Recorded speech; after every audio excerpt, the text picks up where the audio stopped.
Welcome to How to Pronounce. In today's video, we'll be focusing on a new word that you might find challenging or intriguing. So without further ado, let's dive into today's word. Otorhinolaryngologist, which means a medical specialist who deals with diseases of the ears, nose, and throat. Let's say it all together.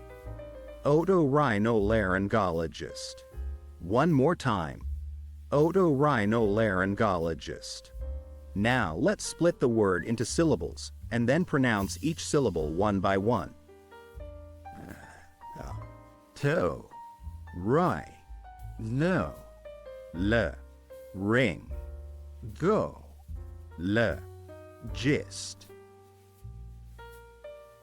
Thank you for joining us on this adventure in pronunciation. Remember, language is a journey, not a destination. Keep exploring, experimenting, and expanding your linguistic horizons. We'll see you next time.